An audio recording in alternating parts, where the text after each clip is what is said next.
Bom dia, então hoje vamos continuar com a aula do HIV. Na aula passada falamos do tratamento do HIV, do seu estadiamento.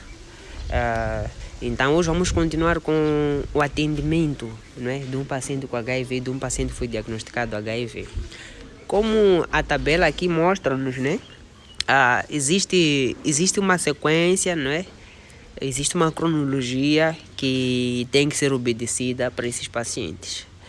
Desde o atendimento clínico, o aconselhamento, o hemograma, o CD4, a alanina aminotransferase e urina 2. Então, aqui é pré-TARV, não é? Então, temos a tabela que já é pós-TARV. Então, aqui na tabela pré-TARV, não é? É antes mesmo do início do tratamento antirretroviral, não é? Essa tabela enquadra-se mais ou enquadrava-se mais para as linhas anteriores, em que depois do diagnóstico do HIV tinha que saber qual é o valor de CD4 e o estadiamento do paciente para saber se vai fazer o tratamento ou está em condições de fazer o tratamento ou não. Bem, nós sabemos que em estadios 1 e 2, se tiver um bom CD4 acima de 400 ou 500, antes não era indicado iniciar o tratamento. No entanto, agora, independentemente do CD4, independentemente do estadio clínico, se o paciente tiver diagnóstico de HIV, já precisa iniciar o tratamento. Por esse motivo, importa-nos mais a tabela a seguir. Suponhamos que o paciente chegou ao nosso consultório, foi diagnosticado HIV. Então, esse paciente vai precisar abrir um processo, não é? Vai abrir um processo a partir do qual os seus dados, não é? A sua evolução clínica vai ser preenchida em função das requisições que vão ser feitas. Temos o atendimento clínico, que vai ser feito no primeiro dia em que o paciente vai chegar ao hospital, depois de ter sido diagnosticado HIV, terá que vir 15 dias depois. Não é? Depois de vir 15 dias depois, terá que vir 15 dias depois mais uma vez. Isso vai fazer um mês. E depois terá que vir um mês depois. Então, durante esse período de atendimento clínico que eu falei, o paciente também terá que vir, não é, praticamente nos mesmos intervalos para a farmácia para levar a medicação. Então, voltando para o atendimento clínico, depois do segundo mês, não é? Só volta no sexto mês. E depois do sexto mês, só volta 6 meses depois. Então, até aí já terá completado um ano, não é? Com atendimento clínico. Depois de ter completado um ano, o atendimento clínico já vai passar a ser de 6 em 6 meses, não é?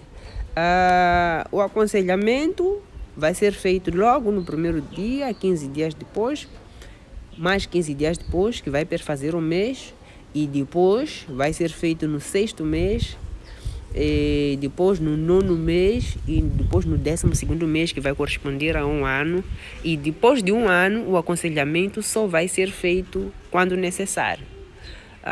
Suponhamos que se trate de um paciente que já não siga bem a medicação, não é? Fez a medicação durante um ano, estava tudo bem, mas no outro ano já não está a seguir bem a medicação, não está a aderir à terapêutica. E isso está a se refletir na clínica do paciente. Então, esse paciente vai precisar de quê? Do aconselhamento. Então, é nesse contexto que o sempre necessário enquadra-se. Voltando à farmácia, não é? Como já está claro, diagnosticou, tratou, se o paciente estiver preparado psicologicamente para isso. Então, se o paciente estiver preparado no próprio dia em que é feito o diagnóstico, o paciente já pode iniciar o tratamento antirretroviral. Volta 15 dias depois para levar a medicação, volta no primeiro mês para levar a medicação, não é? Volta no segundo mês, terceiro, quarto, quinto e sexto mês. Se perceber-se que esse paciente é aderente à terapêutica, não é? Então, o paciente vai passar a vir de 3 em 3 meses até completar um ano. Depois de ter completado um ano a aderir à terapêutica, o esquema sempre vai ser esse, de 3 em 3 meses, não é? Então, só vai voltar a fazer de 1 em 1 mês se tratar de um paciente que não adere à terapêutica, porque isso vai precisar de um acompanhamento um bocado mais consistente. Hemograma. No hemograma nos importa muito mesmo avaliar o valor da hemoglobina e o valor dos leucócitos. Sobre o valor dos leucócitos temos o CD4 que vai nos ajudar, então vamos nos focar no hemograma, mais no valor da hemoglobina. O valor da hemoglobina é importante ser avaliado por causa do efeito colateral da azidovodina. Bem, nós sabemos que o efeito colateral mais importante, né, da azidovodina é a anemia. Tanto é que quando nós tivemos uma situação de anemia grave, já é sugestivo de se suspender essa medicação para substituir. E, em princípio, é feito hemograma no primeiro dia, 15 dias depois, no 6º mês e no 12º mês, e a partir daí vai ser feito semestralmente. CD4. O CD4 são as células de defesa mãe que são atacadas pelo vírus do HIV. Então está claro que quanto maior CD4 um paciente tiver, melhor, e quanto menor CD4 o paciente tiver, pior. Daí que a necessidade de se fazer a medicação para aumentar o CD4. A creatinina é importante para avaliar a função renal e tem a ver com o efeito colateral do tenofovir, do TDF. Tanto é que se nós tivermos uma creatinina muito baixa, que seja indicativa de insuficiência renal crônica grave, como a depuração de creatinina menor que 60 ml ou 30 ml por minuto, já é indicativo de suspensão do TDF para substituição com o abacavir. Então, tanto o CD4 assim como a creatinina vão ser medidas no primeiro dia e vão voltar a ser medidas 6 meses depois, e vão voltar a ser medidas no 12º mês, tendo completado 1 ano. E a partir daí vai ser medido de 6 em 6 meses. A carga viral, não é? Vai ser medida 6 meses depois do início do tratamento. E vai ser medida no 12º mês, que também corresponde a 6 meses depois. E aí já terá completado 1 ano. Depois de ter completado 1 ano, a carga viral vai ser medida de 12 em 12 meses. A ALT, que é a alanina aminotransferase, é um marcador da função hepática, é medida no primeiro dia, é medida 1 mês depois, e depois de ter sido medida 1 mês depois, é medida até o 12º mês, que equivale a 1 ano. A partir daí vai ser medido de 6 em 6 meses. Então, a alanina aminotransferase é um marcador da função hepática e tem muita importância, principalmente nos inibidores não nucleosídeos da transcriptase reversa, sendo mais específico para a nevirapina, porque é hepatotóxico.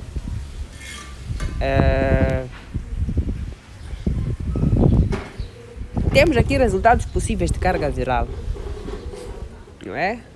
Quando falas de carga viral indetetável, não é? Falas de 20, de menos de 20 ou menos de 50 cópias por mililitros. O que isso significa? Que se o paciente for a colher sangue para medir a carga viral e nós termos no resultado do laboratório menos do que 50 cópias, significa que o paciente tem carga viral indetetável. Mesmo num paciente seronegativo, um paciente que não tem HIV, se for a medir a carga viral, não é? Seja por que motivo, não é? Há de aparecer carga viral indetetável, porque as nossas máquinas ainda não têm capacidade de contar vírus, não é, que são menores do que 50 cópias. Então, se tu tens menos do que 50 cópias, é por isso que se chama de carga viral indetetável pelas máquinas laboratoriais responsáveis pela contagem dos vírus. Então, quando diz que é menos de 50 ou menos de 20, é porque na verdade não sabemos quantas cópias temos, mas temos certeza de que é menos de 50, o que é bom. É por isso que nos pacientes com carga viral indetetável, até hoje não há nenhum registro de alguém que tenha HIV e que tenha carga viral indetetável, que tenha transmitido, não é, essa doença para outrem, para outra pessoa, mesmo tendo transado sem proteção. E eu acredito que é o principal objetivo, é a maior satisfação de um paciente seropositivo chegar a esse ponto de carga viral indetetável, para o profissional de saúde também. Temos aqui alguns valores, não é? A título de exemplo, só para termos uma noção. Se nós tivermos uma carga viral de 456 cópias por mililitros, não é? E se confirma em outra determinação, isto é, por 2 vezes, pelo menos, né? É início de falência terapêutica de causa virológica, não é? Se tivermos uma carga viral de 16.872 copas por mililitro, é compatível com falência virológica. Aí já é indiscutível, desde que o paciente esteja a fazer tratamento antirretroviral e tenha uma carga viral tão aumentada até esses níveis, é porque é uma falência virológica. Para uma carga viral de 355.240 cópias por mililitros, aí a carga viral está tão aumentada que nem dá para acreditar que esse paciente esteja a fazer o tratamento. Não faz sentido um paciente estar a fazer tratamento, qualquer que seja, ter essa carga viral, não é? Ou o paciente não está a tomar o tratamento como deve ser, regularmente, ou o paciente não está em tarde. Então, esses são exemplos para termos noção, mas no slide a seguir nós vamos poder perceber muito mais, com muito mais facilidade, sobre o assunto. Então, temos aqui a definição de falência terapêutica.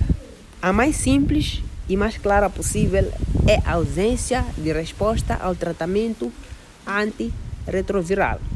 Então, essa ausência de resposta do tratamento antirretroviral, não é? Pode ser através do CD4, vamos ver que o CD4 não está a subir, pode ser através da carga viral, vamos ver que a carga viral só está a aumentar, ou pode ser mesmo através da clínica, vamos ver que o paciente está a subir do estadio 1, 2, 3, está a chegar no estadio 4. Então, são esses critérios que a OMS vai usar ou usa para o diagnóstico de falência terapêutica. Então, temos aqui as causas que possam estar relacionadas aos fatores que acabei de citar, que é a falha na adesão, presença de mutações, não é? Que vão causar resistência. Então, segundo a OMS, a falência terapêutica é definida por 3 critérios: falência clínica, falência imunológica e falência virológica. Falência clínica é definida pela condição do estadio 4 nova ou recorrente, não é? Se o paciente está a fazer tratamento antirretroviral, mas o estadio, não é? Estava no estadio, suponhamos que o paciente estava no estadio 1, não é? E está a fazer tratamento antirretroviral. Sai estadio 1, estadio 2, estadio 3, estadio 4. É falência clínica. Falência imunológica é diminuição de CD4 tem o valor prévio à terapia, ou nível CD4 persistentemente abaixo de 100 células por mililitros. Então, diminuição de CD4 tem o valor prévio à terapia. Suponhamos que o paciente, antes de iniciar o tratamento, tinha um CD4 de 700 cópias, não é? Por mililitro. E depois começa a fazer o tratamento, não é? Suponhamos que o CD4 vai aumentando para 800, 900, chega até 1000. Mas por algum motivo, não é? Tempos depois, o CD4 reduz para menos do que 700. Isso significa que houve diminuição de CD4 até ao valor prévio à terapia, não é? Então é indicativo de falência imunológica. Se tivermos um nível de CD4 persistentemente abaixo de 100 células por microlitro, já é suficiente para nós dizermos que é uma falência imunológica. Falência virológica. Estamos numa situação em que vamos ter uma carga viral acima de 1000 cópias por mililitro ou por milímetro cúbico, não é? Então, se nós medirmos a carga viral, não é, de um paciente e termos valores acima de 1000 cópias por mililitro, é porque é falência virológica. Então, em qualquer uma dessas condições, seja de falência clínica, imunológica ou virológica, já é suficiente para nós definirmos falência terapêutica. Resistência aos antirretrovirais. Temos 2 tipos de resistência aos antirretrovirais. Vou começar com a resistência adquirida, não é? Então, a resistência adquirida ocorre ao longo do tratamento num certo paciente, que pode ser por problemas de adesão ao tratamento, um paciente que faz tratamento um dia sim, um dia não, quando decide toma, um paciente que tem muitos vícios que não consigam lhe fazer seguir taxativamente com o tratamento antirretroviral. Temos um regime pouco eficaz. Pode ser que o paciente esteja a aderir à medicação, mas a linha de tratamento não seja eficaz. Também vai causar resistência aos antirretrovirais. Porque para o vírus causar resistência, na verdade, precisa ser cutucado, mas não ser eliminado, não é? Então, a partir do momento que o vírus é cutucado, o vírus vai reconhecendo os seus agentes agressores e terá tempo suficiente para ter uma mutação para que proteja a essa agressão. Então, é por isso que a medicação, seja antirretroviral ou seja para qualquer doença que seja, tem que ser feita do princípio até o fim, não pode ser interrompida e tem que ser uma medicação efetiva. Porque se nós não estivermos em nenhuma dessas condições, significa que nós estamos a expor o vírus, não é? A uma medicação que não é suficiente e que vai lhe dar tempo para que o vírus tenha uma mutação para que possa se proteger dessa medicação. E a consequência disso é que se essa infecção for passada por outra pessoa com essa bactéria ou esse vírus que já sofreu mutação, significa que a outra pessoa já vai ter uma bactéria com resistência, não é? Então, temos a última, que é uma resistência resultante da mutação natural do vírus, não é? Os vírus por si só já têm capacidade de mutação, só que não se sabe quando eles podem sofrer essa mutação. Por algum motivo, durante a evolução da vida, os vírus vão sofrendo mutações, por aí em diante. Aí está até a discussão, não é? Sobre o coronavírus, o que é que pode estar por detrás desse vírus, qual é a origem, não é? Enquanto os estadunidenses, não é, defendem que o vírus é a origem, não é, do laboratório, não é? A China nega, diz que aquela foi uma mutação natural que poderia ter acontecido com qualquer vírus, a qualquer momento e em qualquer lugar, desde que nesse sítio existam fatores predisponentes para que isso pudesse acontecer. Então, é mais ou menos por aí. Na conduta perante a falência terapêutica, não é, é importante informar, não é, através de um documento ao Comitê Nacional de TARF. Então, eles é que serão responsáveis, não é, indicar qual será a conduta para o paciente que esteja numa situação de falência terapêutica. Então, existe um formulário, não é, de solicitação de mudança do regime antirretroviral que tem que ser enviada para o Comitê TARF. Temos aqui o site, não é, do Comitê TARF, para o qual podemos recorrer em caso de dúvidas, não é, sobre as possíveis condutas de um paciente com HIV. E temos também contactos aí que podem nos ser úteis, não é, durante o nosso dia a dia como profissionais de saúde. Obrigado, espero ter sido claro o suficiente. Vamos continuar com a aula.